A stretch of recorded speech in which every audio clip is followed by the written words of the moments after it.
Yesterday, one of our family friends was crying because somebody said something to her.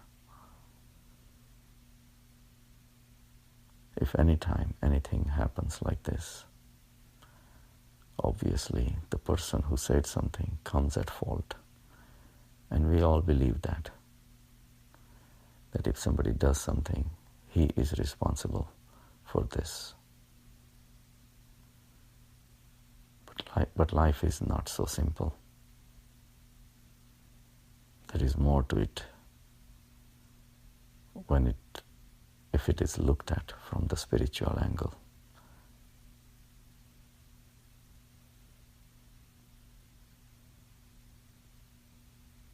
Anytime any event takes place, there are always two sides to a story. For any event to happen, two things have to interact. If two stones stay side by side, they never come in contact with each other for millions of years, nothing will happen. Only when they strike against each other, that's when the sparks fly.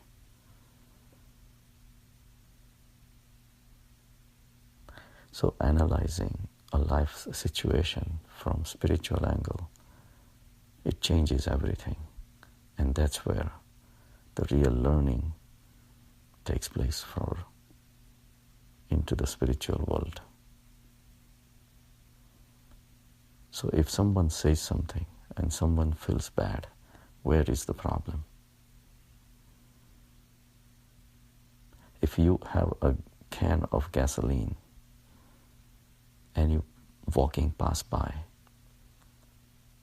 where the children are playing with fireworks, one of the spark falls on your can of gasoline and it bursts into fire. Where is the problem? Is the problem in the spark, or is the problem in the can of gasoline? So when somebody says something and somebody feels bad, where is the problem? The problem lies in the person who feels bad.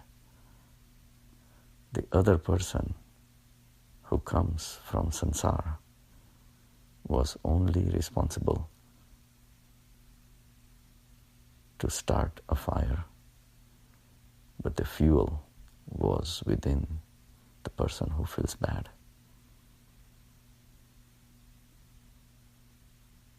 The mind plays a lot of tricks. The life situations are not always the way they look. If the mind had an expectation of people respecting her, always say nice things to her, always be nice to her, those expectations are the cause of suffering when things go opposite.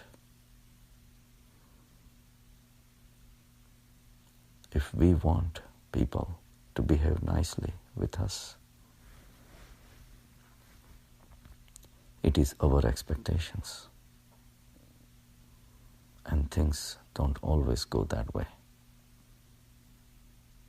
In this world, everybody behaves in their own way. Yes, we have society, we have rules, regulations, we have decencies, civilization based on all these rules and regulations. We live, but we never look within ourselves. We have created our own rules and regulations based on teachings from the society, how the society should be behaving. But we never look beyond. the mind. Mind expects things, and when it doesn't get it, mind gets upset. This is a basic problem with the mind itself, to expect something from the sansar. So the expectation from the sansar is the cause of suffering.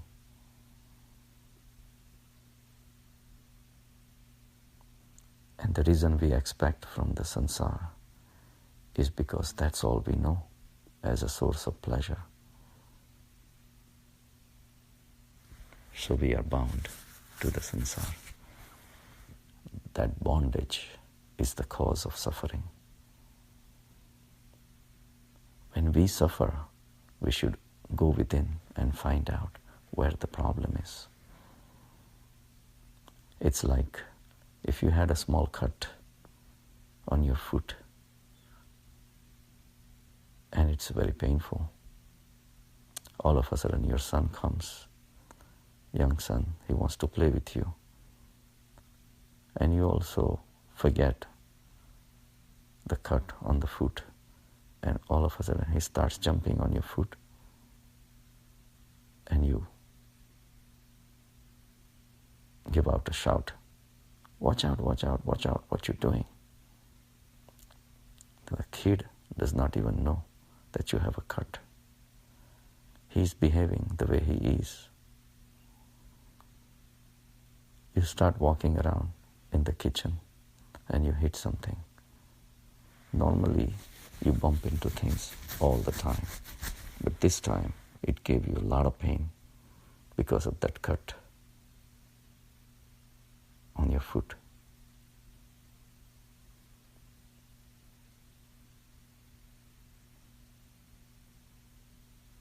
The same cut you walk around with all day long. You bump into things, the shoes bother you, bumping into things bother you, applying the soap bothers you when you take a shower. All these things, why all of a sudden you are caught in the cycle of suffering? It's not the fault of the kid. It's not the fault of the kitchen chair. It's not the fault of the alcohol that you apply there to clean. It's not the fault of soap that gets into that. Whatever the problem is, the cut itself. So whenever we do feel bad, when somebody says something, it's because we have a cut in our mind, in our ego. Ego is something that we identify ourselves with. And with that ego, we have set of rules and regulations. We expect people to behave nicely with us.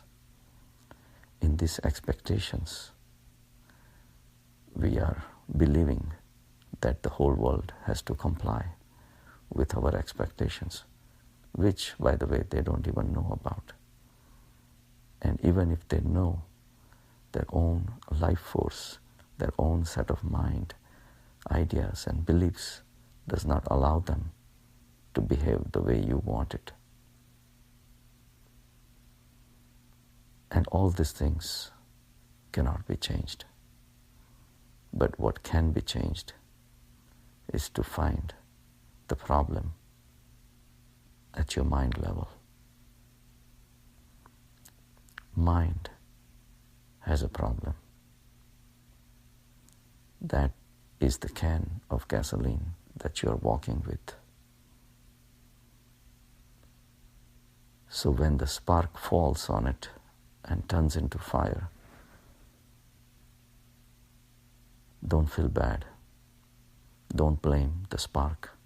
On the contrary, thank the person who said that, because that opens up the wound, the fault at your mind level.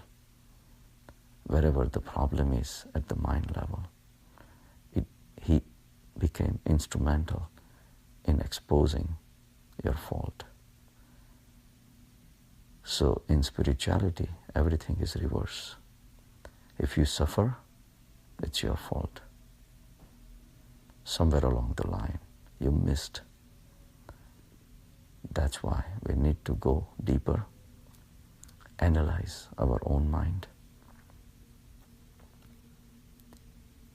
And the only way to fix the mind is to go beyond the mind. All the solutions for the mind's suffering are within us. Through the power of meditation, you transcend the mind. Find your infinite nature. Find the joy in the infinite nature. Then observe the mind. Analyze the mind. Analyze the activity of the mind. How the mind keeps on running after the sansar for the pleasure. And the sansar has its own speed. Sansar is not designed to give you pleasure. Sansar is not designed to give anyone pleasure. Only to make the matters worse. As we keep on dealing with more and more sansar gets into our head. And we keep on expecting more and more and more. Sansar is never gonna be the source of pleasure. But mind keeps on running. Mind knows only one direction, forward. It does not want to go backward, where the soul is. And where the soul is, there is no mind.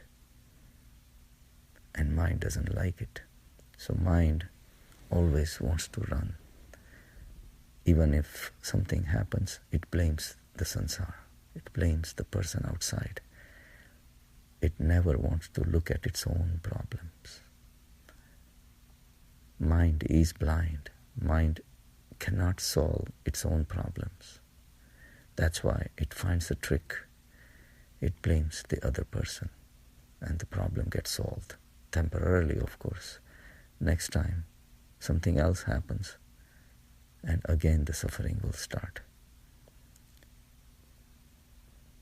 The question is, why does the mind keep on running towards the sansar?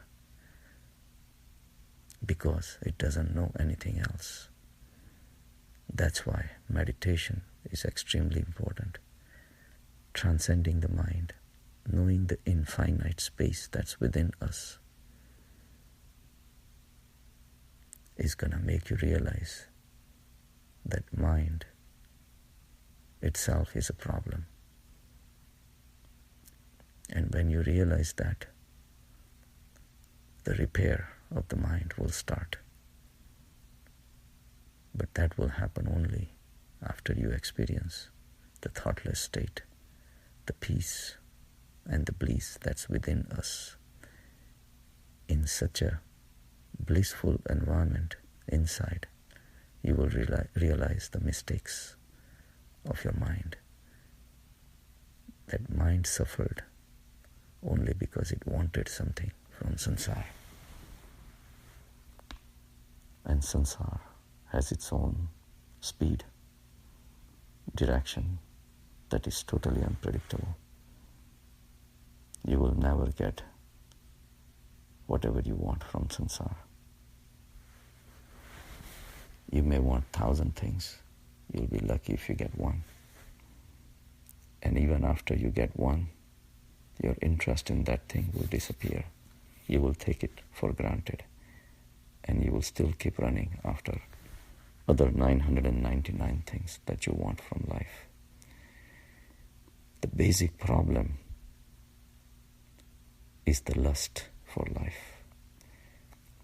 Patanjali calls it abhinivesh. Our desire to get something out of sansar is at fault. So reverse the process. Let the sansar go. Understand the futility of the mind running towards the sansara. Know your own soul at soul level. No one can hurt you because that's beyond your mind. Suffering ends with the mind. Soul has no expectation. Soul is just the soul. Nothing more and nothing less. That's where you find the comfort. That's where you find your self-confidence and ability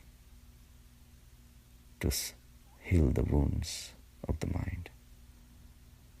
Get rid of that can of gasoline. Get rid of that cut on your foot. And walk around in the society freely. All the events in the life, they come and they go. Just like a lotus leaf, let them roll off. And that kind of spiritual strength will rise only from your soul. Mind does not have that strength. So drop the mind, drop the ego, drop the sansara, and synchronize with the infinite consciousness. Have a good day.